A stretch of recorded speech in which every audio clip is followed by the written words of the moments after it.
Bonjour et bienvenue sur Simple Mail. Aujourd'hui, nous allons voir comment créer une campagne pour envoyer des vœux d'anniversaire. Des vœux d'anniversaire que vous allez pouvoir donc envoyer chaque année à vos abonnés. Alors, au préalable, ce qu'il faut avoir bien évidemment, c'est les dates d'anniversaire de chacun de vos abonnés. Alors, ce qu'on va faire, c'est qu'on va aller sur liste de contacts. On va créer une liste de contacts. Donc, je vais donner un nom à ma liste de contacts. On va mettre liste 2. On va mettre ma boîte. Voilà.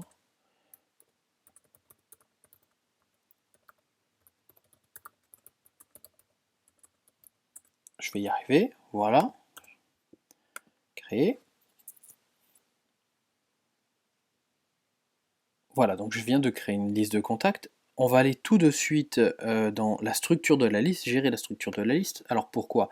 Parce que tout simplement, on va devoir créer un champ de type date. D'accord? Voilà. Et je vais mettre anniversaire. C'est là que je vais pouvoir donc importer les dates d'anniversaire de mes abonnés. Je fais ajouter. Voilà.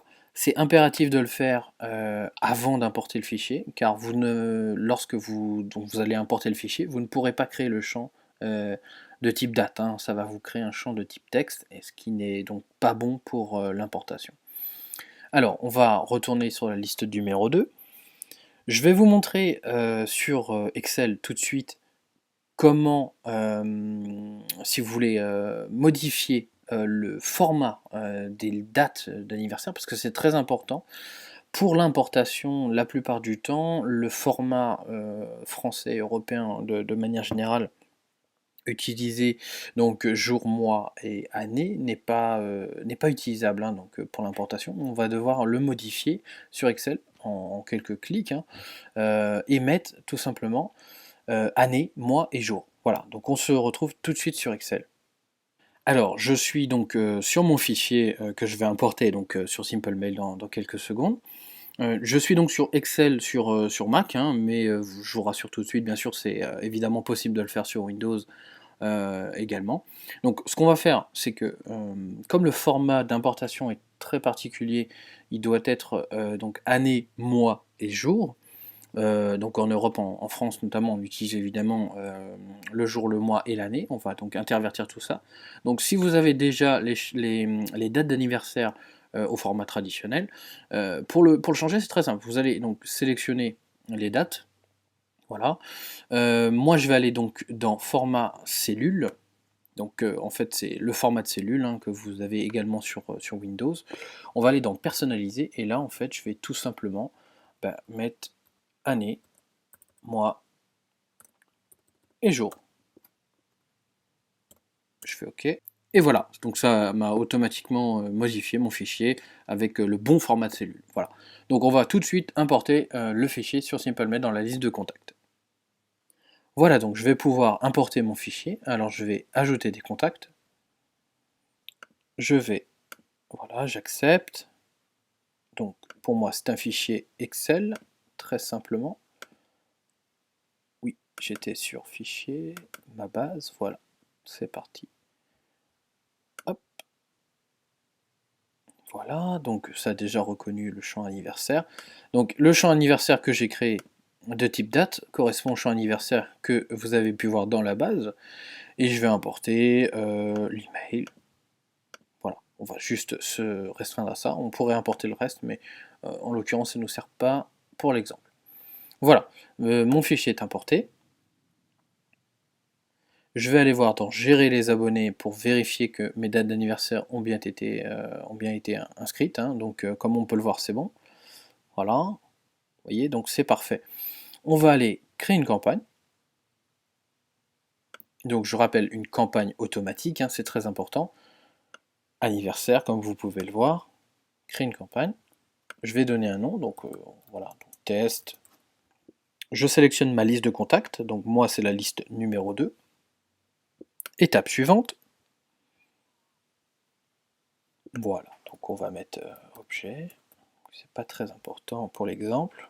On passe à notre étape suivante. On arrive à l'endroit où vous allez pouvoir choisir donc le gabarit, hein. Donc on va prendre un gabarit par défaut pour montrer l'exemple. On continue, on va sur l'étape de prévisualisation. Voilà, et dernière étape, programmer et envoyer la plus importante. Je suis donc sur la dernière étape de création d'une campagne, ça va être le plus important. Alors on a évidemment la possibilité d'envoyer un email de test. Vous avez le résumé avec donc le nom de la campagne, l'objet, l'adresse d'expéditeur et le nom d'expéditeur, la liste sur laquelle la campagne sera envoyée, et le plus important c'est ici, c'est à quel moment on doit envoyer donc l'autorespondeur. Autorespondeur, c'est en fait c'est un nom, c'est un mot qui est équivalent à campagne automatique. Voilà. Alors, pour envoyer des vœux d'anniversaire, c'est très important de sélectionner chaque année. Voilà.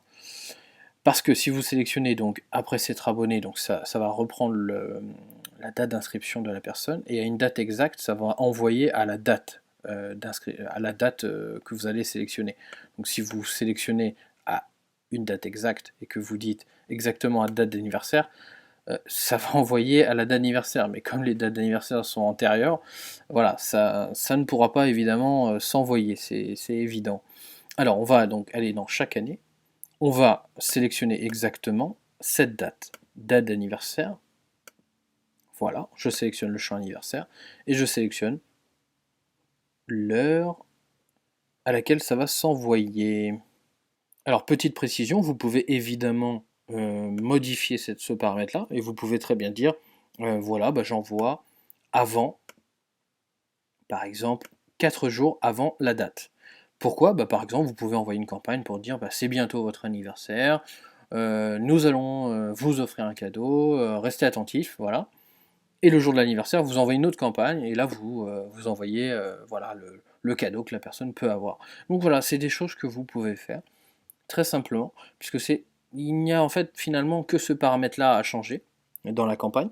Évidemment, bon, l'importation, mais je vous ai montré ça au tout départ, mais vous voyez que c'est plutôt simple à mettre en place.